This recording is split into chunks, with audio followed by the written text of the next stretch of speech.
Манасчы деген дегеле өзү ким? Ошондо манас айтпайм деп токтоттум. Манасчылыктан баш тарткандар бир майып да болуп калышы мүмкүн деп. Текшерилдим, баары таза, бирок ооруган жерим көп.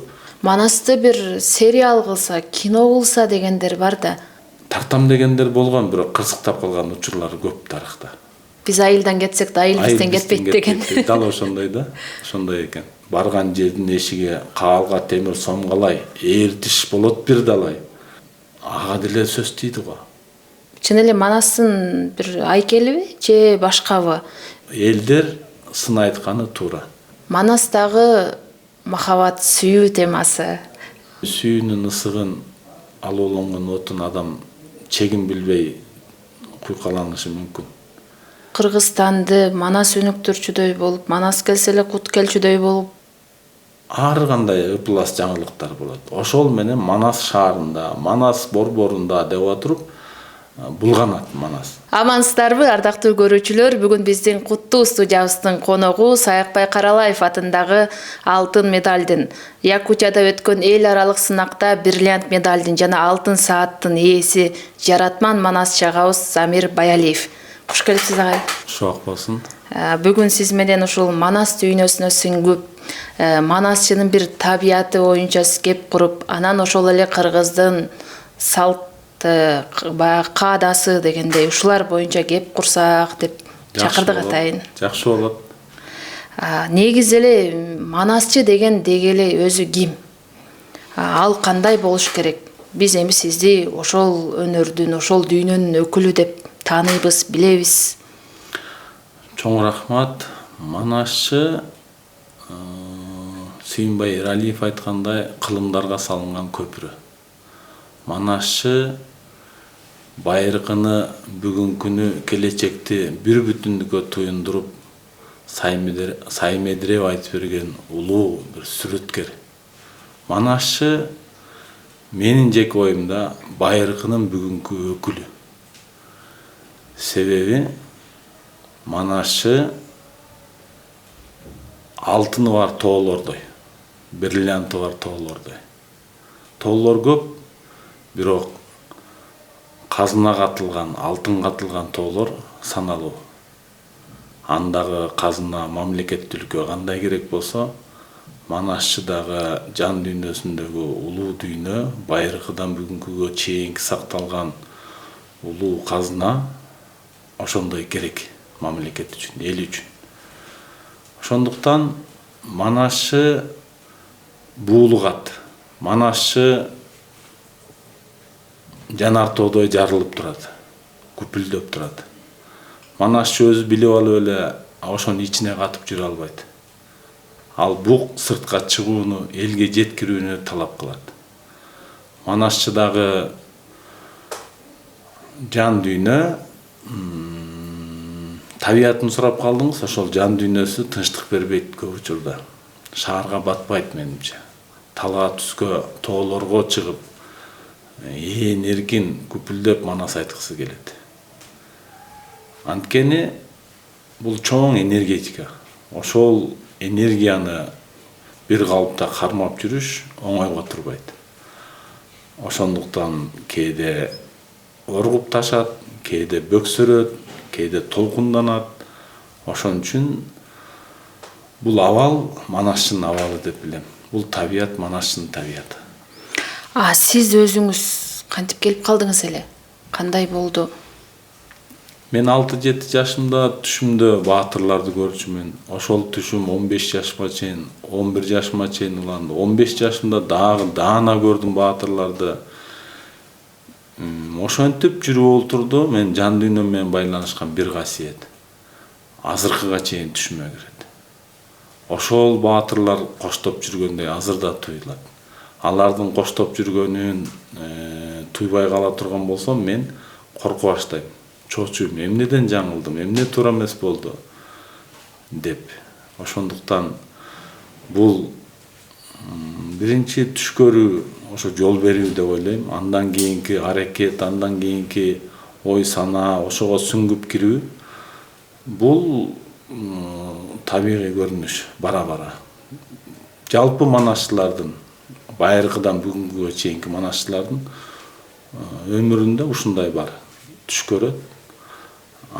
Манас айтат, бирөөдөн угат же окуйт, айтор манас дүйнөсүн кабылдайт. Андан кийин келечегинде манасчы болуп чыгат. Ошондуктан салыштырмалуу айтсам мындай, сүткө уютку түшкөндө ал айран болуп уйуйт. Манасчы жөнөкөй эле адамга арбакты арыганда манас атанын касиети назарын салганда Кудайдын кудурети менен. Ал акырындап айран болуп уйган сыяктуу манасчы боло баштайт. Дегенде жамак да ырдай баштайт, күйдүм сүйдүм ырларын ырдай баштайт. Анан ошол тамчыга тамчы кошулуп олтуруп, ал буттанган дайрага айланат. Анан манас дүйнөсүнө сүңгүп кирет. Ал кайра кайтып кетпейт, өмүр бою коштоп жүрөт. Ошондуктан мен ыр менен деле айтып берсем болот, кантип манасчы болуп калдым.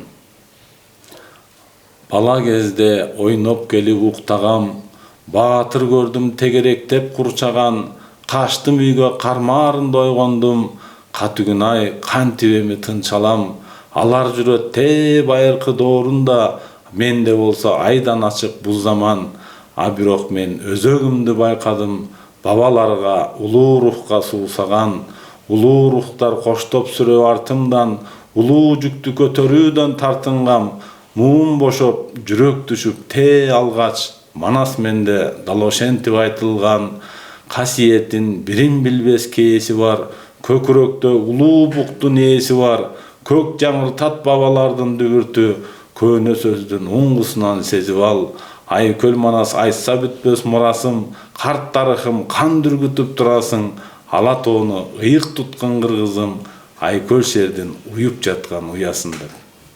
Баракелде. Керемет. Аян алдыңыз, түш алдыңыз, анан алгачкы жолу кайсы жерде айттыңыз?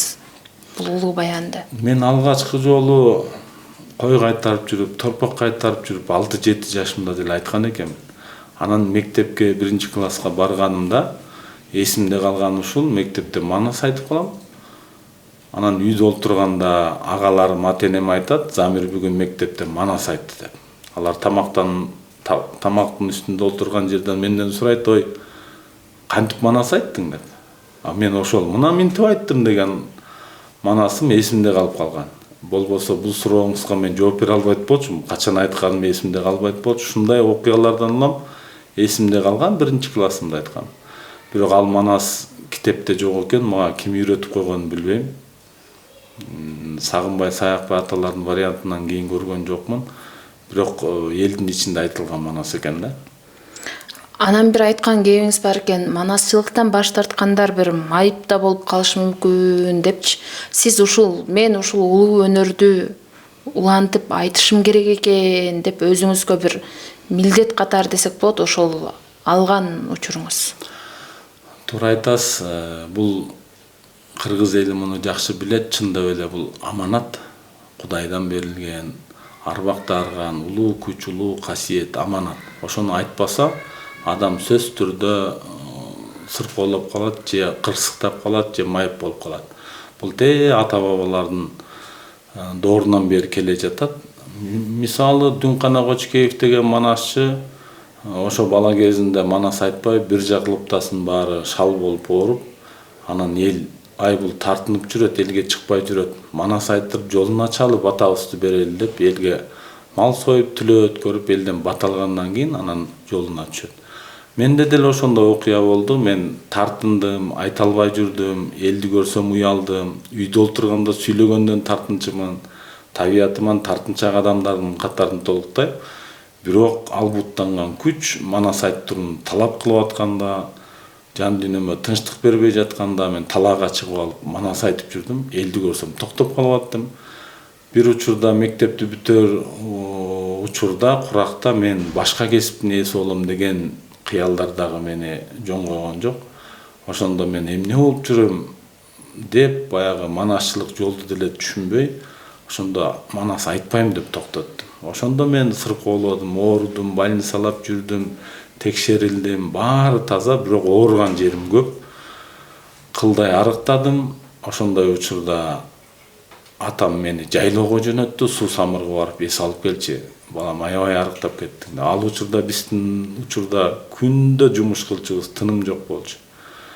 Анан жайлоого барып эс алганда деле мен оңолуп кеткен жокмун. Жүрөгүмдө дайыма бук Манас турду. Талаалап Манас айтып, көзүмөн жаш чыкканча айтып, өзүмдү токтон албай калганча Манас айткан учурларым болду. Мен ошондон түшүндүм, бул нерсени унутканга болбойт экен. Мен дагы жакшы учурунда өзүм анализдеп, өзүм баа берип, эмне жолдо жүргөнүмдү түшүнүп, анан элден бата алып, түлөө өткөрүп Манас атанын күмбөзүнө барып, анан жолго чыгып калдым. Ушу жолго түшүп калдым. Болбосо Кудай сактасын, бул нерседен баш тартканга болбойт экендигин мен жон терим менен сезем, жүрөгүм менен туям. Кылымдар бою манасчылык өнөр ошон үчүн келе жаткандыгын мен туям. Анткени үркүм болсо дагы, ачарчылык болсо дагы, жыргал заман болуп, тим эле Швейцария болуп өнүгүп өсүп, робот жумшап кала турган болсок дагы, бул Манас айтылат. Бул Манас жандуу айтылат. Ошондуктан бул кылымдап келе жаткан, өчпөй турган, өлбөй турган улуу өнөр экендигин мен ушул башыман өткөн окуялардан кийин мыкты түшүнүп калдым. Залкар манасчылар тууралуу кеп кылсак да. Бизде өткөн. Ооба, залкар манасчыларды мына Саякбай, Сагынбай аталардын түшүндө дагы Манас атабыз аян берген. Саякбай Карлаев 6-7 жашында түш көрөт. Анткени Дакиш деген чоң энеси дайыма эр төштүк жөнүндө айтып берет, Манастын окуяларын айтып берет. Тестер бала ошондо таасирленет, анан түш көрөт. Түшүндө 40 чора Манас баштаган баатырлар келип, сенин башыңа бакыт конду, куш конду, бактылуу адам болосуң, келечекте чоң адам болосуң деп батасын берет да. Андан кийин кой кайтарып жүрүп, Манас айтып жүрүп, элдир-селдир Манас айтып жүрүп, аң ошентип калыптанат. Койду деген аксакалдан барып алгач угат, үйрөнөт. Анан кийин эр жетип калганда өңүндө жолугат. Ошол совет доорунда муну деле ошол доорда адамдар кабыл алган эмес. 42-жылы чыккан Манасчы деген китепте Мухтар Абыезов баштаган окумуштуулардын ойлорун окусаңыз кызык. Анткени алар жолдош Саякбай Каралаев Манасты түшүмдө көрдүм дейт. Буга кантип ишенсек болот дегендей күмөн саноолор көп, бирок айткан Манасына кайра таң калып, эми бул келечектин иши, келечекте тастыкталар деп токтотушат да. Талкуунун баары ошондой. Саякбай Каралаев өңүндө көргөндө ак өлөңдүн бер жагындагы Орто Токой суу сактагычынан өтүп баратып кечинде жарамазан айтып бир жолдоштор менен андан бөлүнүп кетип баратканда катуу кыйкырык чыгат. Аттын башын кое берип чаап Капчыгайга жете бергенде баягы бир ак боз үй тигилип калган болот. Ак боз үйдөн ашкере сулуу айым чыгып, Саякбай үйдөн даамтат кет деп кайрылат. Саякбай баягы сулуу ачкан эшиктен баш бакса, боз үйдүн ичинде 40 табакка дасторкондо дүйүм тамак жайнап, 40 табакта устукканда эт тартылып турат. Баягы сулуу айым кымыз сонат. Кымызды бир эли гана бөксөртө ичет. Баягы 40 табактан даамтат десе болбой, бир табактан даамтатып, кымтынып, кысынып, баягы тери шымы түрүлүп, сугаттан кийинки абалынан ушундай болуп калган экен. Сыртка чыкса, жер дүңгүрөткөн баатырлар турат. Бакай баштаган. Анан Бакай айтат, аксакалын жакыган касиеттүү Бакайган, ак кула мингенди өзүң билесиң, көк ала мингенди эр чубак. Сарала минген Алманбет. Тополоңу тоз болуп, жердин жүзү коз болуп, 12 түмөн кол болуп, чоң азатка аттанып жатканда жолугуп калбадыңбы балам? Көргөн билгениңди төкпөй чачпай айтып жүр. Мына нерсени оозуңа салып чайнап жут деп туруп, оң колу асынган баштыгынан куржундан бир нерсени оозуна салат, же талкан эмес, же таруу эмес, же кум эмес качырап чайналбайт. Найза менен дембер бирин калтырбай чайнап жут дейт. Ошондо Саякбай какап чакап чайнап жутат. Алар Манаста ураган чакырып чоң казатка жөнөдүк деп жөнөп калат. Бир анын астында мынтип айтат: 2 кой айдаган адам астыңан жолугат, жарамазандан тапкан акчаңа 2 койду сатып алып, элден бата алып, түлөө өткөрүп, элден бата алган дейт.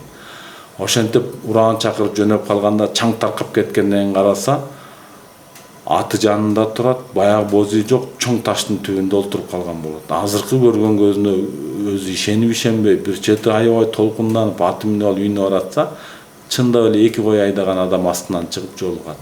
Базарга мал сатканы келаткан экен, таң сөгүлүп калган экен.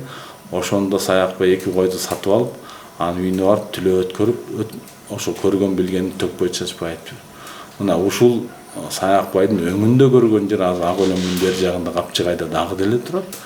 Ыйык жерлердин бири деп санаймын.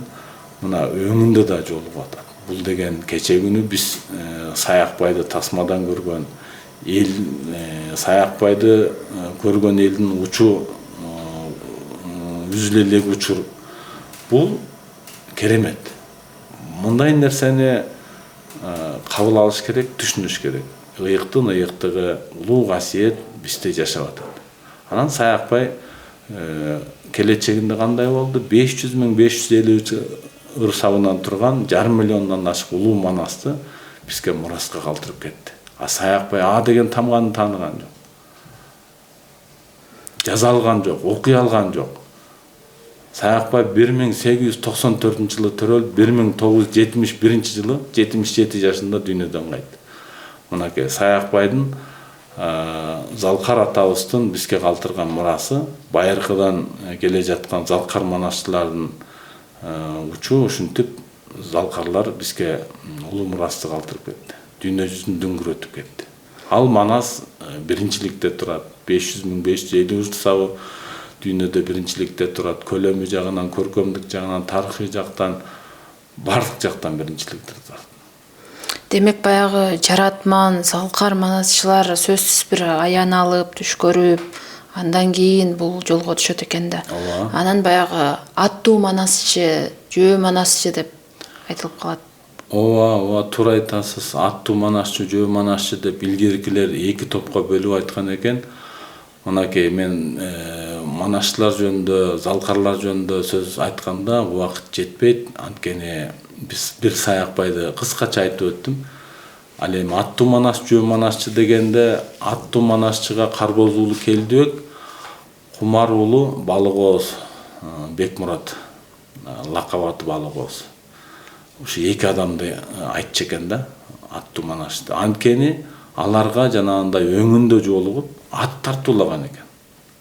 Биз түштү деле айтабыз да, өң түш деп да коебуз. Өңүндө кадимкидей жолугуп ат тартуулаганды аттуу манасчы деп айтат.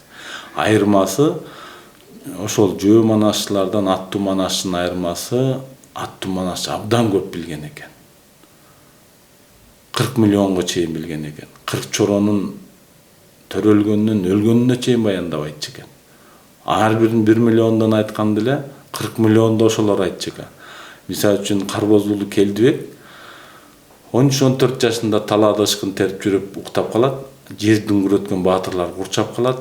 Ал атасы Карбоз айтчу экен, Манас баатыр келгенде чөнтөгүнө эле салып кетет. Ал ошондой алып киши, баатыр киши деп айкөлдүгүн, баатырдыгын баяндап айтчу экен.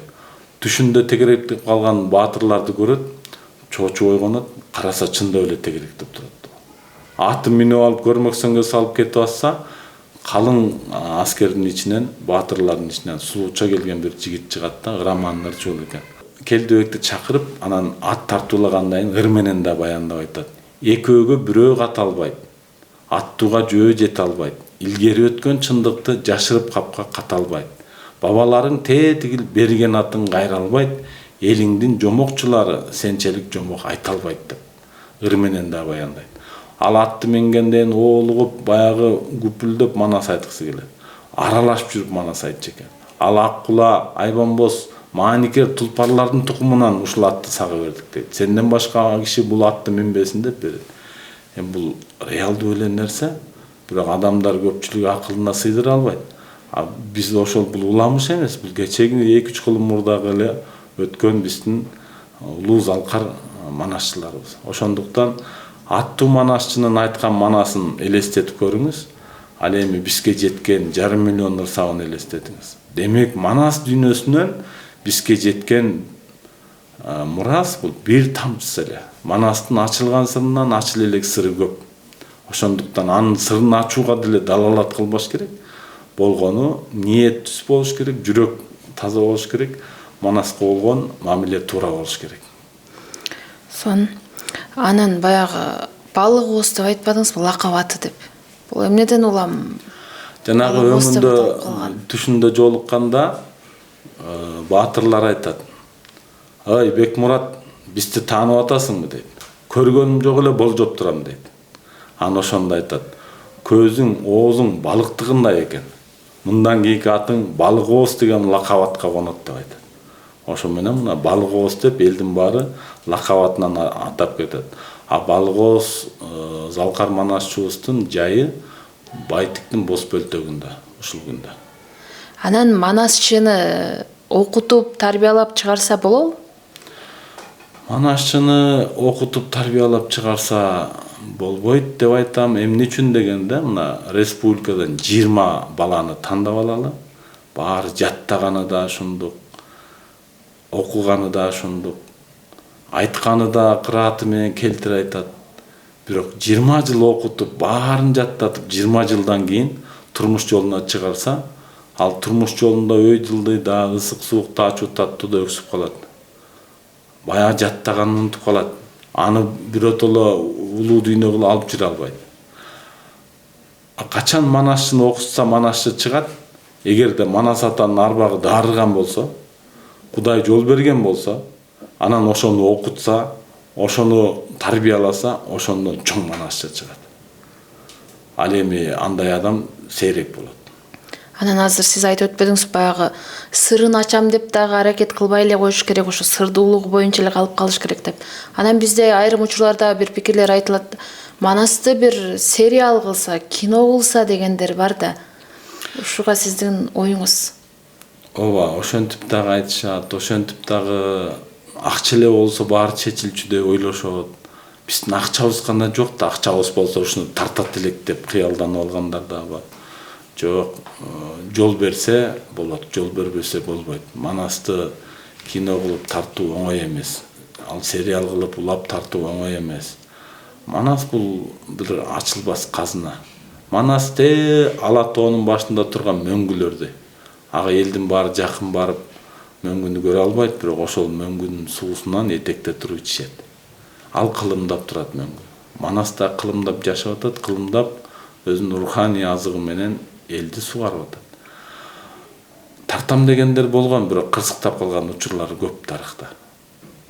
Анан эпостогу сизге абдан бир катуу таасир эткен бир эпизод, бир жери болсо керек ушундай, ар бир Манасчыда өзүнчө бир. Ооба, болгону бул мындай да, кээде бир эле окуяны айтып берсең, адам танып калат да, жана бир эле тамакты жей бергендей болупчу. Анан улам башка окуяларды айтсаң, жаңы тамак жеп аткандай баягы чоң ынтаа коюп айтасың да. Ошол сыяктуу да, бул жан дүйнөгө ошондой кубат күч берет. Анан менче Алмамбеттин арманын мен көбүрөөк айтып калам. Ошол түшүмдө деле Алмамбет баатыр коштоп келгендей болгон. Ошону көбүрөөк айтып калам, Алмамбеттин арманын. Анан сиз манасчылыктан сырткары деп ит агытып, куш салып дегенде бир өнөрүңүз бар экенин угуп калабыз. Ооба, мен айылда өскөндүктөн айылда эмне жашоо болсо ошонун баарын башыман кечирдим. Ордо ойнодум, чүк ойнодум, ит агыттым, куш салдым, улак тарттым, ат таптадым, ат чаптым. Ушундай айылдагы турмушту башыман кечирдим. Мен чоң атам өзү саяпкер, мүнүшкөр, санжырачы адам болчу. Биз бала кезде чоң атамдын колунда бүркүт болгонун, куш болгонун көрүп, жем бергенин көрүп, чыргага чакырганын көрүп чоңойдук. Ошондуктан мен дагы тор токуп өз колум менен анан кушка тор жайган учурларым болду. Бир күнү мен бүркүттүн уясын көрүп калдым. Аскадан биздин айылда Аксай деген күнгөй бетте тоо бар. Мен Талас районунун Манас айылында төрөлгөм. Анан ошол жерден Аксай деген күнгөй бетте тоодо бүркүттүн уясын көрүп калдым. 2 жумурткасы бар экен. Анан чоң атама келип айтсам, ал айтты 40-45 күндө чыгарат деди. 45 күндө болжоп барсам, аппак жөйжө турат. Жалгыз балапан чыгыптыр, бирөө сасык болуп калыптыр. Жанында 3 жылаан жатат. Жылаанды берет экенин, ошо жылаанды жем кылып бергенин мен биринчи көрүшүм. Анан 40-45 күндө темир канат болот деп чоң атам айтты. Барсам жанында түлкү жатыптыр. Баягы жалгыз балапан аябай чоң, зор бүркүт болуптур. Анан алып кете турган күнү барып, мен уясынан ал бүркүттү асказоого чыгып алып кеткенмин. Чоң атам айткан, абайлап алам. Теге түлкүнү көтөрүп келип аткан бүркүт оңой эмес. Алып келип огородко таштап кетпесин сени деп ошентип тамашалаган. Анан чындап эле үйдөн чыкканда баатыр болуп чыкчымын, асказоого барганда кумурска эле болуп каласың да. Жүрөгүң оолуңа тыгылып, көзүңө алайып, ошол жерден кадимкидей коркунучтар каптайт да. Бирок ошентип бүркүттү да уясынан алып таптап жүрдүм. Бир күнү андан мурдараак мен 2 торду жайсам, тоого барып, куштун уча турган жолдоруна чейин билчимин. Учуп баратканда тааный аламын. 2 торго 2 куш түшүп калды, чүйлү деген куш. Мен бирөөнү тайкеме белек кылып берип эле жолдон жолго. Бирөөнү үйгө көтөрүп келсем, чоң атам кой союп, кошуналарды чакырып, балам куш кармап келди деп сүйүнүп, бизге кут келди, береке келди деп. Ошол чоң атам небересинин куш кармап келгенин аябай толкунданып сүйүнгөнү мен көз алдымда турат да. Анан ошентип кушту бат эле таптайсың. Бат эле алып чыктым, бат эле кекилчилге салдым. Ошондой күндөр башыман өттү. Ат таптадык, күлүк аттарды чоң атам кармачы, саяпкерлиги бар болчу. Азыр деле мен ат кармайм. Азыр деле Бишкектин шаардын четинде сарайларда аттарым бар. Улакка барам, ат минип тоого чыгам, манас айтам, ушундай. Нагыз кыргыз жигитине мүнөздүү өнөрлөр менен алектенип ошону алып келатыпсыздан дачы. Биз айылда өскөндүктөнбү же кыргыз болгондуктанбы мен шаардагы көп маданияттарды аралаштырдым, бирок айылдык маданият менен өзөгүн түзүп турат. Канча дүйнөнү кыдырып манас айтпайын, бирок кыргыз экеним, айылдык маданият, нарк начил, ыйман-зат ошол өзөгүндү түзүп турат. Баягы бир сөз бар эмеспи? Биз айылдан кетсек да айыл бизден кетпейт деген. Дал ошондой да, ошондой экен.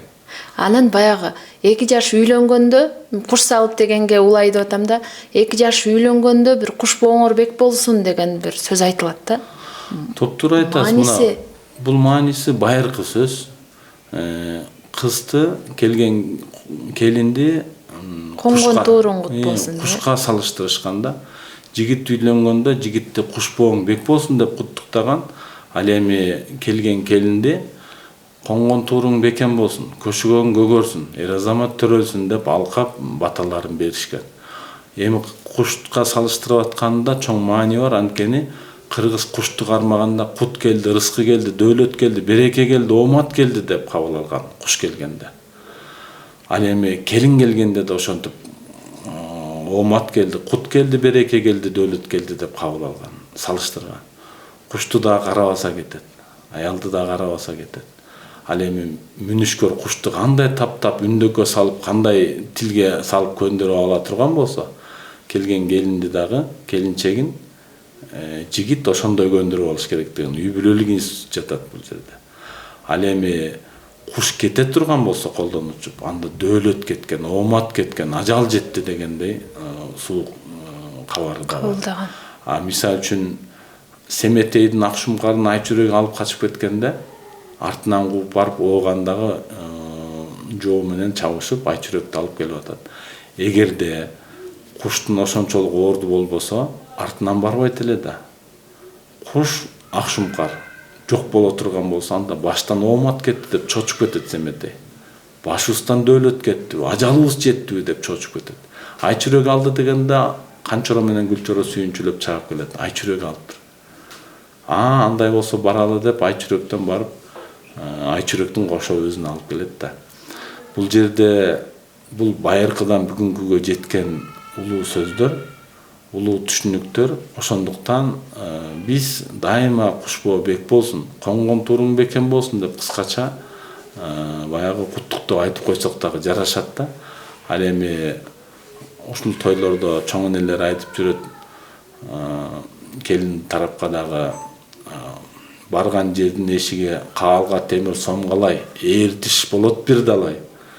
Катуу чыкса кайненең каткырып күлүп кечиргин, очогуңан ок чыкса этегиң менен өчүргүн деп калоо тилектерин айтып, көшөгөң көгөрсүн, эр азамат төрөлсүн, акчайы тарткан көшөгөң ай тийген сайын көгөрсүн, баланча менен түкүнчө алтындан бешик өңөрсүн деп, көк шайы тарткан көшөгөң күн тийген сайын көгөрсүн, баланча менен түкүнчө күмүштөн бешик өңөрсүн деп чоң энелердин айткан тилектери эсиме түшүп атат.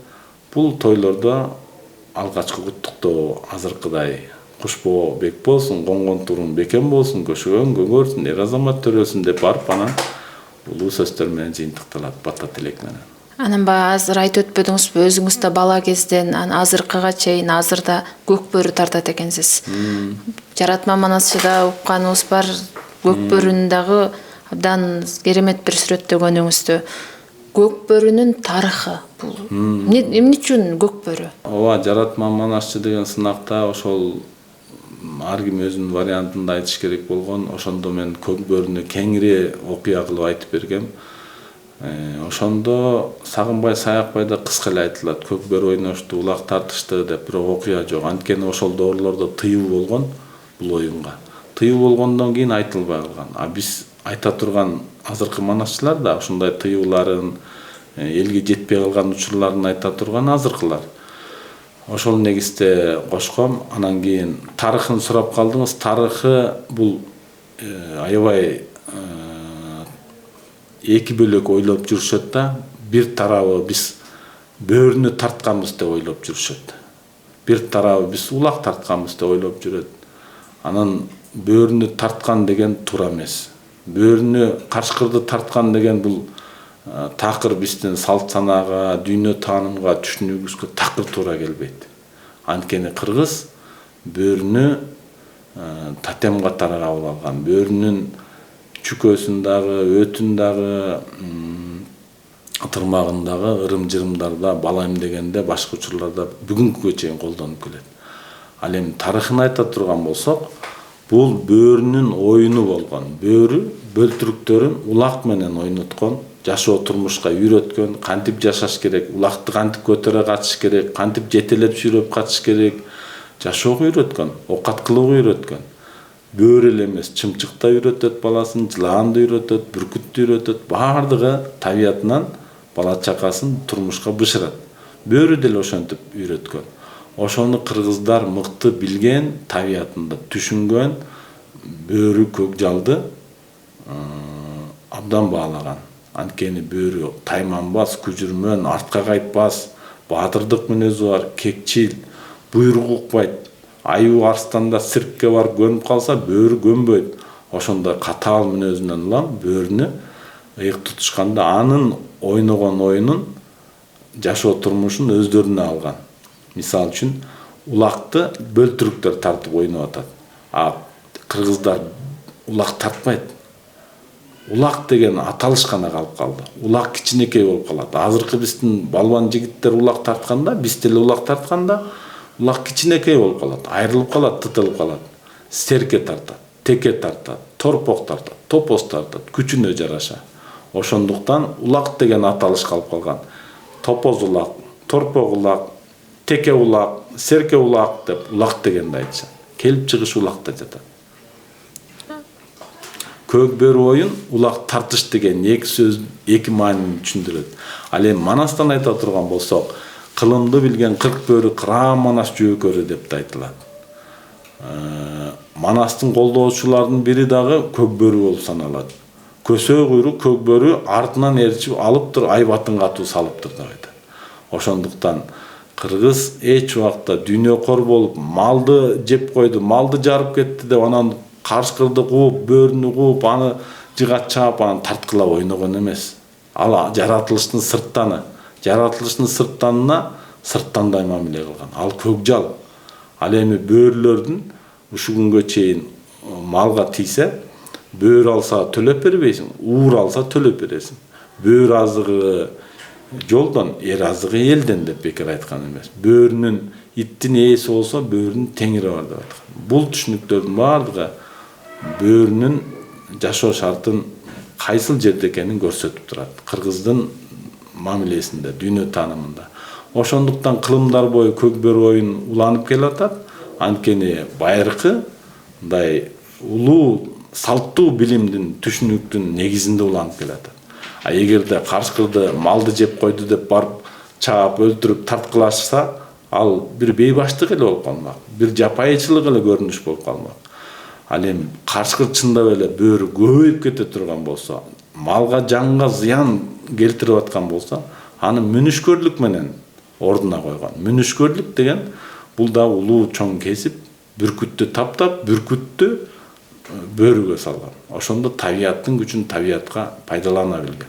Анан баягы азыркы көк бөрүдөгү аттар, абдан аты чыккан аттардын аттары Ахиллес, Бойка жана башка бир чет элдик ысымдар менен аталганда, анан ойлойм, Манастагы бир аттардын аты менен аталса, мисалы Аккула деп. Ооба, туура айтасыз. Бирок Аккула деп атаса болот.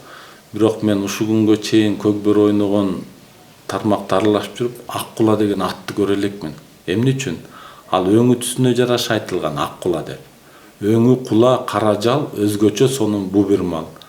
Оң жамбашта калы бар, кулагында шамы бар, куюндан бүткөн жаны бар, аяламга таанымал деген деп айтылган, сүрөттөлгөн керемет Аккула. Бул өңү түсүнө жараша айтылган ат да. Анан ошондой атты мен көрсөм, анда Аккула деп атап койсо болот. Анан бир карагер атты, же бир тор атты Аккула деп алса, анда бул элдин баарын адаштырат. Ал Аккула тиги мүчөсүнө же жүгүргөнүнө жараша эмес, өңү түсүнө жараша айтылган да. Ошондой эле атаса болот, бирок ошондой аттар болуш керек. Ал эми Аккула алгач келгенде чыйыр дененин эмче кийип кетет да, челекке саап, жемге аралаштырып Аккулага берет. Манас менен Аккула эмчектеш болот, тагдырлаш болот. Манасты, тоодой Манасты көтөрүп жүргөн бул Аккула өмүрүнүн аягына чейин Манас менен бирге болот. Аккула ок учканда чоң казатта. Манас атабыз көкүлдөн кармап, кур жуттап, кур кураты бек жыттап, кагылайын Аккула сага окшогон буудандан айрылбай койбой не болдум, караңгы көр тозокко кайрылбай койбой не болдум, ала тау элем пас болдум, азабың тартып кыя жерде пас болдум деп аябай боздойт да. Бул ат адамдын канаты деп бекер айтпайт. Ат организми бул адамдыкы менен эле окшош болот экен. Азыр аттар ооруп калганда адамга тиешелүү эле дары дармектер менен дарылап аткандыгын мен көрөмүн да. Ошондон улам бул ат жаны бар, таза жаны бар. Бул акыретке чейин кыргыз менен бир жашай турган бир жан жолдошу. Болбосо мен ойлочумун, өнүгүү дооруна келгенде ат жок эле кыргыз жашап калат деп. Жок, азыр деле ушу Бишкекте кайнаган турмушта ат кармап жүрүп атканыбыздын себеби каныбызда бар го деп ойлоп калам. Анан Манастагы гүл азык. Ушу гүл азык деген эмне өзү? Бир түрлөрү барбы, кандай? Манастагы гүл азык кылымдап айтылып келет, сакталып келет. Бүгүнкү күндө бул өтө элге керектүү. Менимче Супар этно комплексинин жетекчиси Жаңылсын Затайым бул боюнча аябай изилдөө жасап, өзүнүн чоң эмгектерин жалпы элге тартуулаганы турат, мени жөндүрүшкө салып. Анткени мен дагы Манасты окуп, гүл азыктын түрлөрүн карасам, Мисир менен Багдадты чалдырып, ошол жактан гүл азыкты алдырып деп айтылат экен. Анан гүл азык бизде өзгөчө көп экен негизи. Ала тоодо. Анткени дандан кылган гүл азык, эттен кылган гүл азык, чөптөн кылган гүл азык, жер жемиштен кылган гүл азык, ошонун баары түр азык болуп, мына Жаңылсын Затайым ошону изилдеди, өндүрүшкө салган жатат. Манастан дагы мен ошолорду карап айтып бердим, анткени мынакей Каныкей энебиз кезегинде ошончо жоокерге, ошончо элге гүл азыкты камдап берген. Согушка баратканда дандан кылган гүл азык, жанагы эттен кылган, чөптөн кылган. Озолон деген чөп бар, шылдырак чөп. Ошондон кошкон экен дейт да. Ал сарымсак жыттанган, даам берген, анын сакталышына дагы негиз берген чөптүн түрү. Ошон үчүн жер төлөгө сактаган дейт Каныкей Гүлазыкта. Жер төлөгө сактаган, жеймин деген адамзат жер жүзүнөн таппаган кылым журттун баарысы Каныкейдей болсун деп Каныкейди мактаган дейт. Кан катыны ушундай болсун деп мактаган дейт да. Алмамбет менен Сыргак чалгында жүргөндө дагы Бейжиңге баратканда Алмамбет айтат: Каныкей бизге Гүлазыктын түрүн берди. Жалпы аскер, жалпы кошун, жалпы кол, кайгыбыз жок бул жактан. Кайран жеген Каныкей эч калбасын урматтан деп ошол жакта жүрүп да ыраазы болот. Анткени Гүлазыктын бир чымчуунун оозуна салса, умаштай көзү ачылып, чарчаганы басылып, жоого кирген качырып. Шилекейин жутууга зар болуп, эки көзгө чаң толуп чарчаганда чалыкканда Гүлазыкты жесе кубаттанган, күчтөнгөн. Ал эми тулпар аттарга мээр чөптү дайындап берген. Мээр чөптү куржундан бир ууч алып чыгып аттын оозуна салса, ат да кубаттан демденип, кайра эрденип баатырлар согушка кирген. Ошентип бул Гүлазыктын орду биздин турмушубузда да азыр чоң. Эгерде Гүлазык өндүрүшкө кире турган болсо, аны биз турмушубузда пайдаланып калабыз. Биз тарыхый кинолорду көрүп калабыз да, теледенчи. Ал кинолордо баатырлар баягы шагыраган эле бир кийимдерди кийип, темир кийимдерди да. Темирлерди көтөрүп эле атка деле темир бир эмелер жаап коет бет маңдайына. Ушул кеде ойлойм, Манаста дагы бул темир кийим кийген кандай болгон кийим кечектери? Рахмат, жакшы суроо бердиңиз. Ооба, кино көргөндө баардыгы ошондой илгерки жоокерлер дагы, аскерлер дагы согушта ошондой болгон деп кыялданып, ушундай ойлошот да. Мен ойлойм, ал режиссердун гана, кино режиссердун табылгасы го депчи. Жанагынча темир менен шагыратып, шак деп басып келип, анан алар кантип согушат, кантип кыймылдайт. Ошон үчүн Манаста башкачараак да. Манаста албетте темир заводдор бар, бирок ал ширелген, ал сыртынан шөкөттөлгөн. Бирок анын темир кийимдер эмес, анын табияты териден болгондо. Мисалы үчүн Каныкей энебиз буйрутма бергенде көзгө аттырган экен теке кулжалардын баарын. Анан көзгө атар мерген деген сөздүн дагы төркүнү ошондо жатат да. Териге зыян болбосун деп көзгө аттырып, анан терилерди иштетип, теринин ортосунда темирдин өгөндүлөрүн салып каптатып, анан улам теринин 7 кабат кылып каптаткан экен. Анын ысыгына дагы, суугуна дагы чыдай турган кылып, жеңил желписин дагы вариант кылып тиккен. Анан жоокерлерге кийгизген да.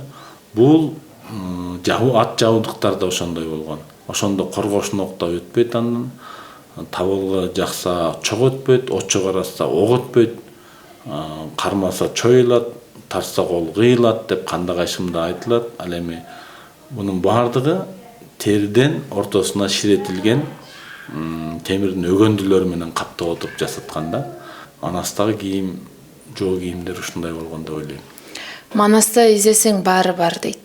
Азыр биз кийим, кече, тамак аш боюнча да сүйлөштүк да. Анан Манастагы махабат, сүйүү темасы. Кутман Садыбакасовдун аткаруусунда бир сиздин бир манасчынын сүйүүсү деген чыгармасында угуп калган жайыбыз бар эле. Ошондон кеп курсак. Мен мындай суроо күткөн эмесмин.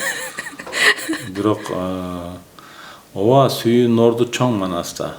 Манастагы сүйүү ак буудайдын унундай жуурулушуп турушту, ак бөкөндүн кылындай suurулушуп турушту, өзөндөгү булактай кошулушуп турушту, асмандагы жылдыздай жошулушуп турушту деп каймана сүрөттөп айтат сүйүүнүн баалуулуктарын. Алмамбет менен Бурулчанын сүйүүсү бири-бирине болгон, Айчүрөк менен Семетейдин издешип жүрүп тапкан сүйүүсү Белгуда болгон сүйүүнүн ордун көрсөтөт. Алмамбет менен Бурулчаныкы түбөлүк антташкан бири-бирине болгон сүйүүнү көрсөтөт. Манастын Каныкей менен болгон жашоосу, турмушу улуу сүйүүнү көрсөтөт. Манас Каныкейге артылтып камчы чаппаймын, андай мындай сөз айтса ары бери баспаймын, карагаттай көзүңөн кагылайын, өзүңөн айнектей болгон көзүңөн айланайын өзүңөн деп аябай баалап ийген дагы жери бар. Ошол учурда Манасты Каныкей Семетейге айтып атканда, сенин атаң Ер Манас телегей тең болгон ааламдан ашкан эл болгон, ичин карап отурсаң жер жүзүнөн кең эле жумуру баштуу пендеде эч жара албайт дегеле деп анын айкөлдүгүн, баатырдыгын, кемеңгерлигин, даанышмандыгын айтып өтөт да. Бул сүйүүдө болгон үй бүлөнүн куралышы, сүйүүнүн орду, ушунун баардыгында. Ал эми Каныкейди алып атканда Манас атабыз дагы караңгы үйдө каймак жеп бир жардынын кызы болбосун, баарын өзүм билем деген хандын кызы болбосун, ата өзүң билесиң анча мынча ургаачы купулмат болбосун деп атасына айтат. А Каныкейди көргөндө көңүлү толот. Жетишпедим дегенге жеңин кесип бергендей, жиндини күткөн бакшыдай, жаманды күткөн жакшыдай деп Каныкейге аябай ыраазы болот. Каныкейдин орду турмушубузда бар, үлгү тутуп келген аял заты, окшоштуктар бар. Ал эми Кутманырда өткөн Манастын махабаты дегенде ооба сүйүү ар бир адамда жашайт. Бул дүйнөнү өзөгүн сүйүү түзөт. Көп бөлүгүн түзөт.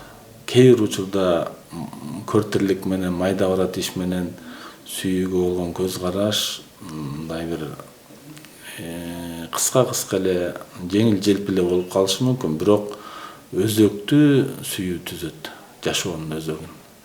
Бул сүйүүнүн орду абдан чоң жашоодо. Анын сүйүүнүн тартылуу күчү дагы, албуттанган күчү дагы, алоолонгон оту дагы бул куйкалап ичидей. Оттун ысыгын адам билет, жылуулугун билет, чегин билет. Күйүп кетпеш үчүн ал токтоп калат. Ал эми сүйүүнүн ысыгын, алоолонгон отун адам чегин билбей куйкаланышы мүмкүн.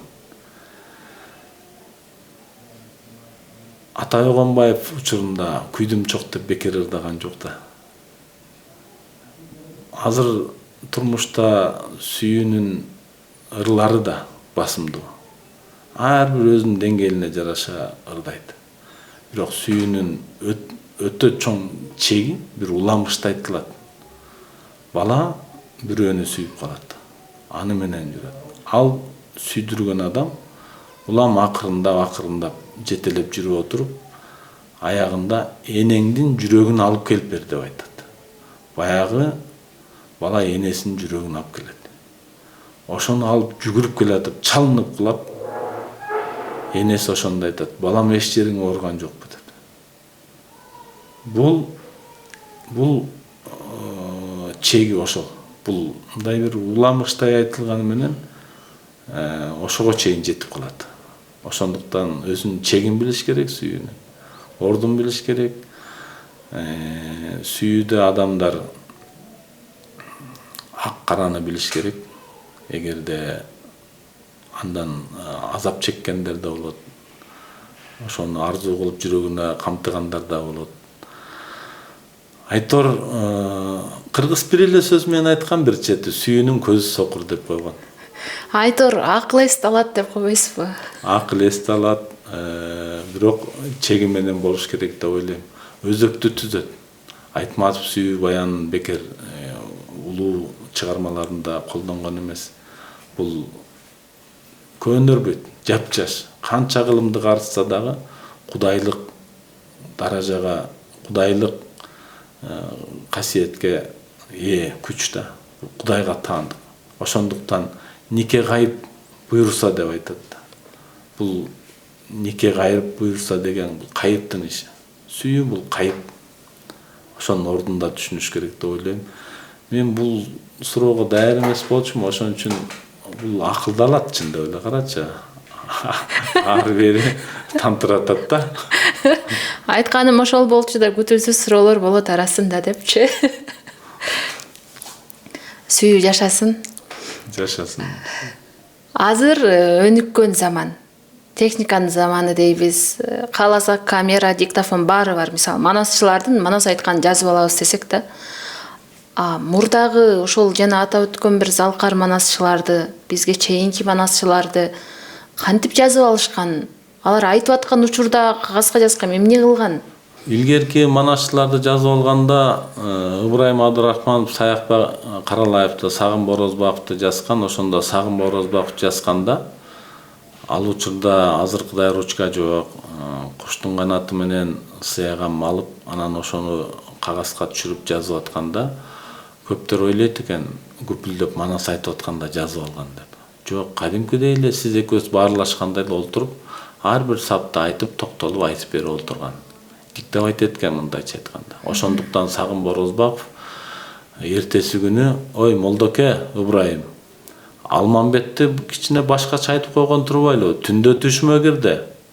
Чекири жок, кой көздүү, сепкили жок, ак жүздүү, алтын кемер курчанган, айдай бети нурчалган Айызганын Алмамбет экен деп оңдотуп жаздырганда.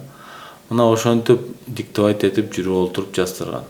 Саякбайды жазганда 5 мүнөт олтуруп жазышкан. 15 мүнөт ары бери басып эс алган. Кайра 5 мүнөт жазган, ары бери басып жүрүп 15 мүнөт эс алган. Ошол режимди сактап, анан улуу манасты жазып калтырган. Айткан манас менен жазып алган манастын айырмасы башка. Анткени уккан кулакка айтып аткан оозеки манас сиңимдүү болот, жугумдуу болот. Ал эми китепте чыпчыргасы королбой баардыгы баяндалган манас ал окуганга ылайыктуу болот. Ал эми Саякбай оозеки айтып атканда ошол эле окуяларды чапкан аттай аттап өтөт, зубулдап өтөт. Бир барактагы 40 сапты ал 4 сап менен айтып өтүшү мүмкүн. Анткени айтуучулуктун табияты ошондой. Ошондуктан айырмасын бөлүп карап уга билген жакшы. Азыр жукпай жаткан болсо манас айтып, анда китептен жаттап алып айтып атат, ал жукпай жатат. Ал кайсы бир баракты айтып бүткөнчө адамдын акылы башкага алаксып кетип атат. Ал эми оозеки айтып атканда аны аудиторияга жараша, элге жараша ошону 2 саптан 4 саптан уйкаштырып, ошол окуяны кыска нуска айтып өткөндө анан ошо жугумдуу болот. Ал айтуучулук. Мамлекеттүүлүктүн манастагы орду. Мынакей биз эгемендүүлүктү алганга 30 жылдан ашты. Ал эми мамлекеттүүлүктү манас кылымдар бою сактап келди. Эл манас аркылуу мамлекеттүүлүктүн өзөгүн, элдүүлүгүн түзүп келди. Мамлекеттүүлүккө эмне керек болсо, ошонун баары манаста бар. Туусу бар. Көк асаба кызыл туу. Көк жаңырган ызы чуу. Эли бар. Жери бар. Чек арасы бар. Аскери бар. Бюджети бар. Башчысы бар. Парламенти бар. Ушунун баардыгы манаста оозеки айтылып, элдин жүрөгүндө, аң сезиминде орноп келди. Ошол эле учурда акыйкат, калыс, адилдиги бар, өзөгүн түзгөн. Душманды душман деп эле жамандай бербей, анын артыкчылыгы болсо, баатырдыгы болсо, баалуулугу болсо, аны таамай айткан. Туугандын кемчилиги болсо, аны көзгө сайып, көргөзүп айткан. Бул акыйкат, калыстык манастын өзөгүн түзөт. Ал эми мамлекеттүүлүккө белгилүү учурларды айтып өттүм. Ошол элдүүлүк кыргыз чачылганда дагы жок болуп кетпеш үчүн өзөк болуп карманып, кыргыздын руханий күчүн, өз тукумун өзүнө тааныткан улуу күч экендигин таанытып келген ушул манастын күчү. Эгемендүүлүктүн, элдүүлүктүн жолун көрсөткөн күч. Бул кыргыз кече күнү эгемендүүлүктү алып, жаңы туш-тушка чачылып, мигрант болуп, ар кайсы өлкөдө эмгектенип калганда дагы манастагы окуялар элди эсине келтирип турду. Манастагы Алтайда төрөлүп, чоңоюп, ошол жактан эл жерин күтүнүп, аны Ала тоого кайтып келген. Семетей дагы Букарада чоңоюп, эр жеткенде алтын тагы бар, бийлиги бар, байлыгы бар, бирок эли жерин укканда бир күн тура албай, ич өрттөнүп, чок болуп, эки көз төрт болуп, алтын кемер курчанып, күндөй жүзүн нур чалып, күмүш көздүү, күн жүздүү күркүрөгөн Семетей Ала тоого келип отурат. Бул мигранттардын баардыгын Ала тоого жыйнай турган образ. Демек, эл жерден ыйык эч нерсе жок экен да. Байлык бийлигин таштап келди го. Болбосо бир өлкөнүн башында турган Семетей эле. Ошондуктан өтө сабак ала турган жактарыбыз көп. Мамлекеттүүлүк боюнча манастан. Демек, ошондон уламдабай эл арасында Кыргызга Манас келсе, ошо Кыргызстанды Манас өнүктүрчүдөй болуп, Манас келсе эле кут келчүдөй болуп бир ойлор айтылып жүрбөдү беле? Буга сиздин оюңуз? Туура айтасыз. Манас качан төрөлөт, Манас качан келет деп ошол доорлордон бери көп айтылды. Азыр кичине өнүгүү жолубузга түшкөндөн кийин унчукпай калышты окшойт. Бирок мен 6-7 жыл мурда бир талкууда болуп калдым. Жалпы жамаат сөз кылып жатат. Манас төрөлүп келсе болот эле деп. Аягында мага сөз келгенде ушул суроону берип калышты. Мен айттым, Манас төрөлүп келгенде 100 жыл жашайт. Манас 1000 жылдап жашап атпайбы? Манас колдоочу, Манас улуу күч. Эстесең эсиңди оодарып жаныңа келет. Ойлосоң оюңда турат. Мындан өткөн нерсе барбы?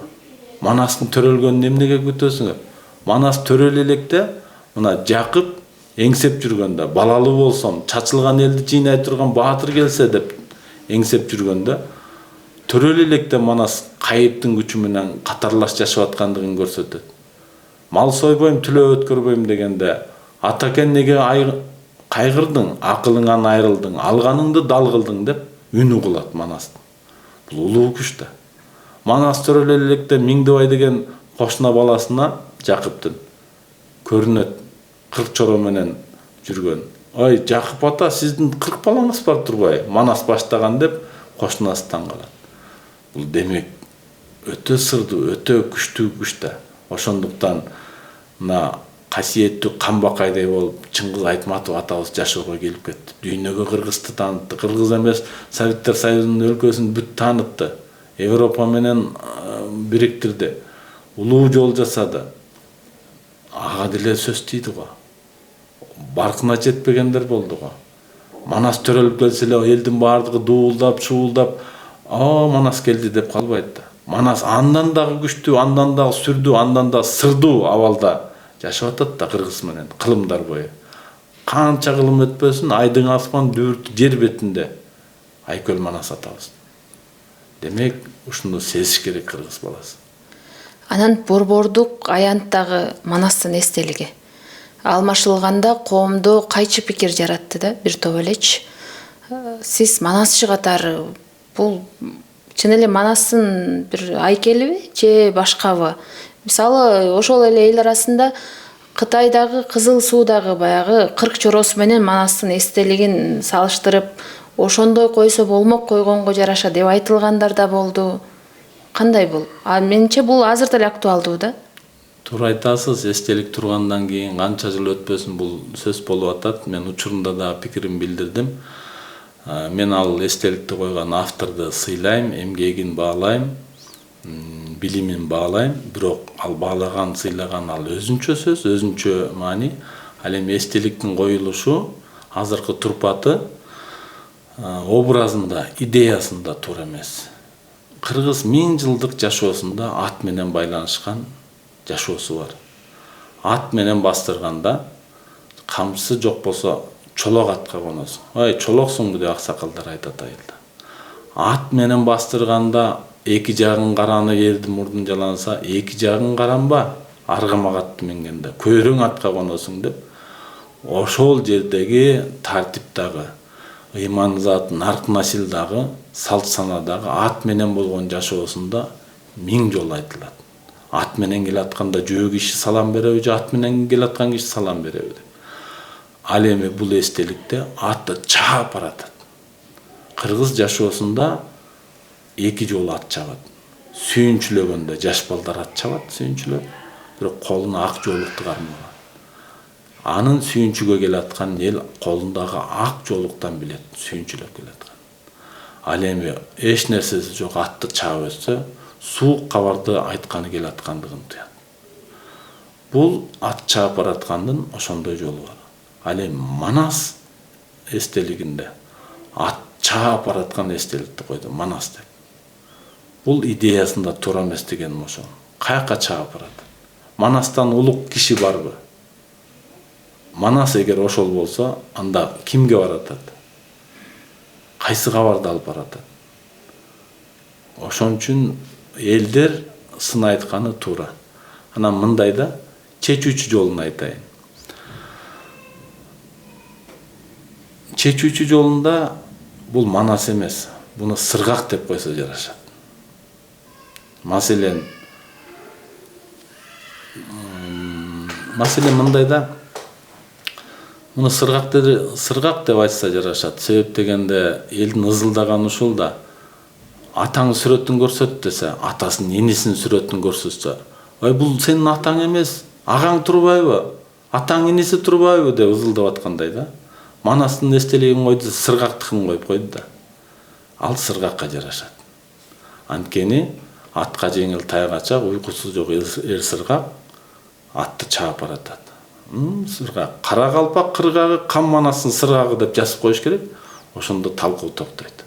Ал эми бул эстеликтин турушуна бийлик чын жүрөктөн, ак ниеттен ушул жерге Айкөл Манас атабыздын эстелиги бакыйып турса экен, эл көргөндө сүйүнсө экен деген жакшы ниет менен каражат бөлдү, ишенди. Ал эми Тамила болсо ал ишеничти аткара албай калды. Демек, Тамила Айтматовду сонун жасаган, Саякбай Каралаевди сонун жасаган, ийгиликтүү болгон, ошондуктан ишенген. Ал эми Манаска келгенде дагы эле сыр бар да. Жок дегенде манасчылар менен акылдашып коюш керек да, образын түзүүдө. Анын кебете кешпири кимге окшошкондо эмес маани. Анын идеялык образында ат чаап баратат, каяка баратат. Анда Сыргак болуп калды. Сыргакты эле коюш керек. Манас антип ат чаппайт. Ал жерде мен кетип баратканда, мисалы үчүн, ошол эстеликти көргөндө муну Манас деп кабыл ала турган болсом, жүрөгүм ооруйт, жүрөгүм көтөрө албайт. Каяка баратат? Анда менде күңгүрөнгөн ырлар чыгыш керек да аны караганда. Ал жоого баратабы, же жаман кабар угусканы баратабы. Манас сүйүнчүгө да чаппайт негизи. Жаман кабарга да Манас чаппайт. Ал канда, калк башында турганга. Бул Сыргак болушу мүмкүн. Алдындагы көкчегүч кулачы жерге сайылып, жал куйругу жайылып, төрт туягын элеген, санга камчы жебеген, кылым журттун баарысы учкан кышка теңеген, үстүндөгү эр Сыргак атка жеңил тайгачак учуп күйүп баратат десең, ой деп туура келет. Ал эми филармониянын астына барып карасаңыз, Манас атанын эстелиги турат. Ак куласын алчаңдата бастырып, аяланды шаштырып, айбатына карасаң, ажыдар жыланы айбатына байланып, алып кара куш үстүнөн учуп жүрөт айланып, кара чаарга булан капталында чамынып, чолок көк жаларыстан жандай салып камынып деп ал жерде күңгүрөнүп ырдап аласыз. Ал эми Кызыл Суудагы мен эстеликти көргөм. Андан нары Булун көл деген төрүндө Роза Исаковна Отунбаева менен барганда, ошол жерде эстеликтин ачылышында Манас айткан. Ошол эстеликти карасам, алтын тактыда отурат да, сол колуна алтын таягын кармап, оң колун жаңсап турат мынтип. Бул эстеликти карасаң, абдан образы туура түзүлгөн. Кебете кешпири кимге окшошсо ага окшошо берсин, бирок образы болуш керек. Ошол оң колун жаңсаган образда оң колун кармап имерип, элге буйрук айтып жиберип, тилимди билген эл болсо тилим менен келсин деп, тил билбеген эл болсо тилмечи жооп берсин деп, өкүм аттуу Манас деп, өзүмдү билип келсин деп, сөзүмдү билип келсин деп жар чакырып тургандай да. Манастын эстелигин көргөндө адам күңгүрөнүп сүйлөш керек, күңгүрөнүп ырдап калыш керек, ичинен толкуп калыш керек. Ал эми тиги аянттагы эстеликте Кара Калпак кыргагы, Кам Манастын Сыргагы деп койсок маселе чечилет. Анткени каражат бөлүнгөн, эмгек кеткен, бирок Манас эмес, Сыргак турат. Анын баягы Манас аталышын ар кайсы жерге берүүнүн канчалык деңгээлде туура деп ойлойсуз берүү? Мисалы, баягы бир учурларда ушул 3 элдиктин ысымы жада калса, ичимдиктерге чейин коюлуп кеткен жагдайлар бар да. Ошол өкүнүштүү, абдан өкүнүштүү. Ичимдиктерге чейин коюлуп кетти, биз ызылдап чыктык, манасчылар пикир билгисти ошол учурда. Ал мындан бир 10 жыл, 20 жыл мурда учурлар болду. Бирок Манас мыйзамын кабыл алганга жетиштик. Азыр Манас мыйзамы бар, ошондой ичимдикке, туура эмес имараттарга койгонго болбойт Манастын ысымдарын. Ал эми Манас деген аталышты Борбор шаарга да койгонго болбойт, областтарга койгонго да болбойт. Эмне үчүн дегенде, Манас деген атты булгайт. Ал жерде күнүгө жаңылык болот. ар кандай ыплас жаңылыктар болот. Ошол менен Манас шаарында, Манас борборунда деп отуруп булганат Манас. Ошондуктан Манас кайсыл жерлерде болгон ысымы? Бийик тоолордо болгон. Атын атайт, ал жерде күнүгө жаңылык болбойт. Манас чоку деп Манас чоку деп, Манас дарыясы, Манас көлү, Манас тоосу, Манас паркы, Индияда, Непалда, Кытайда жер жүзүндө Манас деген аталыштар ошондой эки жерлерде коюлган.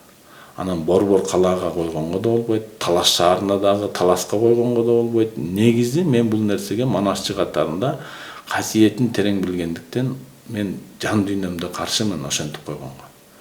Жеке пикирим. Ал эми ысымдарды да койгон эмес. Балдарга Манас деген ысымды койгон эмес. Койсо экинчи атын койгон.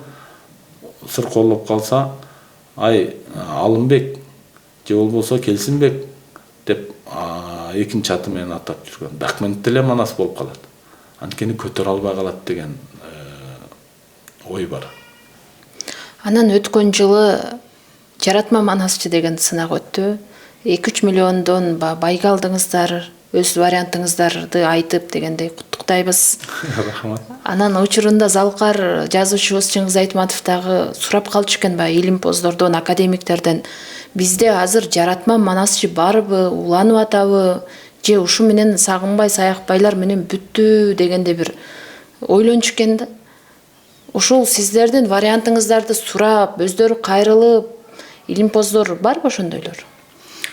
Чоң рахмат, бул сурооңуз сиздин да тереңдигиңизди көрсөтүп турат. Себеп дегенде ооба чоң адамдар, Айтматов баштаган адамдар дайыма бушайман болуп, камтама болуп ушул Манасчы чыгып атабы, Манас атанын арбагы дарып атабы, же эл майдаланып кеттиби, же туура эмес кирдеп кеттикпи деген таризде саресеп салып сурап тургандыгында чоң маани бар. Анткени бул улуу нерсе. Ал эми Жаратма Манасчы сынагы болуп өттү. Ал жерде варианты бар Манасчы деген эле сөз да. Варианты бар. Манасчылар деген эле сынак болду. Иргөө болду десек болот. Ал эми аталышын ар кандай кое берет. Конкурстунчу залкарлыкка жол деп бир учурда Бексултан Жакиев, Элбаатыр ошентип дагы сынак өткөргөн. Бизде ушундай болду. Буну Түгөлбай Казаков Токтогулович урматтуу биздин агайыбыз, көркөм жетекчи театрда ошол киши башында туруп өткөрдү. Анткени жанагы улуу ойчулдарда эле анда оюнда ушул нерсе болду окшойт. Барбы жокпу деген. Манасчы деген негизинен Кудайга шүгүр, Кыргызстанда бар нерсени бар деп айтышыбыз керек. Илимпоздор болсо ошол нерсеге кызыккандар да бар, кызыкпагандар бар, өзүнүн түйшүгү менен жүргөндөр да бар. Эл деле ошол болуп калды. Эгерде Манастын жаңы вариантына же болбосо Манастын өзүнө андагы алымча кошумчага кызыкпаса, бул чоң өкүт. Бул өкүт. Анткени мындай ойлоп көрөлүчү, балким интернет жок, свет жок, баардыгы өчкөн заман болуп калды, китеп да жок болуп калсын. Ушу Манасчылар айтып берет Манасты кайра жаңыртып. Демек орду бар да. Ар бир ордо. Свет күйгөн учурда да бар. Интернет заманында да бар орду. Коомдук ишмер Карганбек Самаков сизге 4 бөлмөлүү үй бергендигин дагы айтып өткөн. Ошол үйдү алдыңызбы? Ооба, айтып өткөн. Ооба, айткан. Бул bir 7 жыл, 8 жыл мурда Рыспай Исаков Манасчы мага сүйүнчүлөйт. ЛТР'де Чак түш программасында болдум. Карганбек Садыкович Самаков сага үй берем деп айтты эфирден деп. Аябай толкунданып алыптыр. Анан бир учурда баягы үйдү бербейсиңби деп айтты мага деп дагы айтып келди. Жакында эле ошо сиз айткан ойдо көп эле адамдар баягы кубанып жүрөт, сүйүнүп жүрөт, куттуктап жүрөт, аягы үзүлбөй. Гүлнара Амановна профессор бар, илимдер докторунун. Ал эже айтат, жолугуп калган жерден Манас темасында жолукканбыз. Замир силерге тиги Карганбек байкең үй берди, 4 бөлмөлүү үй берди деп сүйүнүп, мен ошонун сүйүнчүн баскым келген жок. Ооба деп койдум. Ооба деп койдум. Бирок мен сурап көрбөптүрмүн аны качан берет. 10 жылдан бери мен сурап баягыңыз болобу болбойбу деп сурап бул сурооңузду мен өзүнөн тактагандан кийин анан Кийинки берүүлөрдө кийинки берүүлөрдө айтып берсем болот. Анткени ал тарыхый учур болот. Ал үйдү берсе Манасчыга үй бериптир деген жакшы жагы болот. Бербей койсо бербептир деген нерсе калат. Бирок Сагынбай, Саякбай аталардын жанында жүргөн бүркүтчүсү дагы, чогуу жүргөн оператору дагы, аны менен маектешкен адамдардын баары тарыхта калган. Анткени мен өзүм келечегиме ишенем. Ал үйгө муктаж эмесмин. Бирок ал элде айтылып атат, куттукталып атат. Ошонун чын төгүнү бар болуш керек да. Кудай буюрса, берилип калса, биз да барып ошол үйдөн манас угалы. Кудай буюрса. Бирөөс тактап коем. Рахмат чоң. Атайын ушундай алтындай убактыңызды келип, Манас дүйнөсүн, манасчылык дүйнөсүн бизге кеңири ачып, жакшы бир маек куруп бергендигиңиз үчүн. Чоң рахмат сиздерге да. Ишиңиздерге ийгилик болсун. Ийгилик каалайм. Бар болуңуздар. Урматтуу көрүүчүлөр, ушуну менен бүгүнкү маегибиз соңуна чыкты. Кийинки берүүлөрдө көрүшкөнчө аман туруңуздар.